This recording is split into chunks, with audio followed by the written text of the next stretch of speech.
specifically to Sarah, my fiancée, whose behavior had become distant, unfocused, and strangely cold. Something in my gut told me things weren't right. I kept reassuring myself it was work pressure or the chaos of planning a wedding, but deep down, I knew it was more. That night, while replaying a clip on my laptop, I heard something drifting from the living room. Something I never should have heard. Sarah's laugh floated through the doorway, light but layered with an uneasiness I couldn't ignore. Curiosity mixed with dread tugged me forward. She was on the phone, whispering. At first, I couldn't catch the words. Then they hit me like ice water poured straight into my veins. I care about him, but I'm not attracted to him. My stomach lurched. My pulse hammered. Not attracted. Those words looped mercilessly in my mind. My fiancée, my partner, confessing she didn't desire me. Not to me, but to her friend. Laughing about it like it was nothing. I stepped back slowly, pressing myself against the wall, feeling the world tilt. My hand shook so violently I almost knocked the camera off the table. I stood there, silent, listening as she continued, talking about how she loved the idea of me, how she cared, but that the spark simply wasn't there. She had no clue I was standing only a few feet away. No idea I was hearing every word.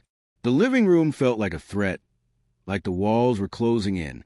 I wanted to confront her, to shout, to demand answers, but the words lodged in my throat, impossible to release. By the time she ended the call, I was already gone.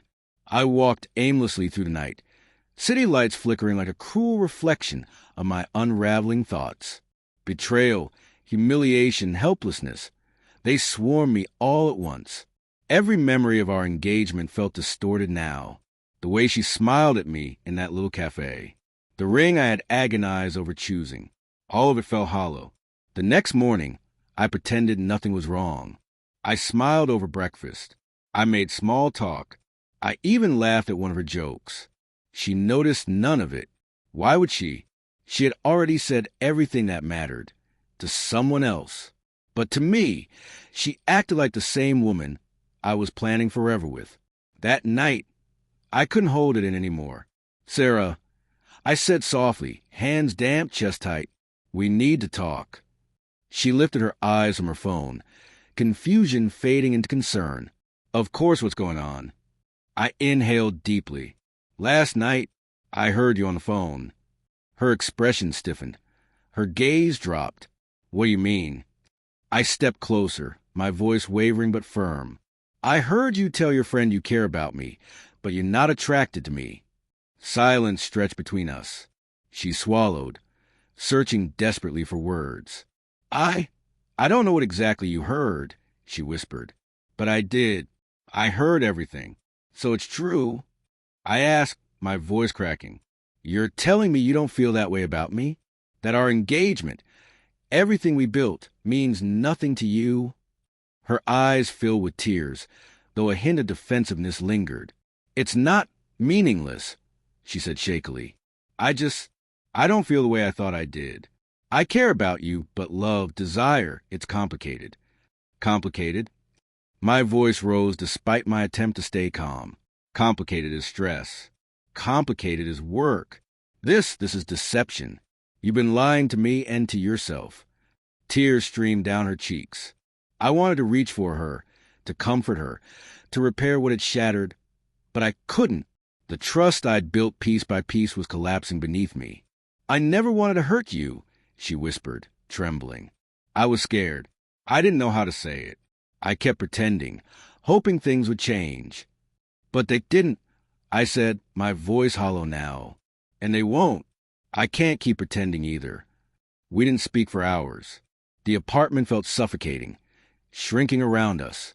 Everything, the mugs, the blankets, the photos, looked like reminders of a future that had already died. I left again, this time with purpose. I needed distance. I sat in my car gripping the steering wheel, staring at the dark streets, wondering how the woman I loved could feel so little for me. The next day, she called. Can we please talk? She asked, voice unsteady. I paused, torn between fury and heartbreak. A part of me wanted answers. Another part just wanted peace. Meet me at the park, I finally said, but only to say goodbye. She arrived 20 minutes later, wrapped in a scarf, looking fragile. The wind tugged at her hair. In that moment, I realized we were just two hurting people trying to understand the wreckage. "I'm sorry," she said again, her voice cracking. "I never meant to hurt you." "I know," I said quietly. "But hurting someone doesn't require intent. It still hurts. And I need to move on." Her eyes pleaded with mine. I longed to reach out, to fix it, to forgive, but I couldn't.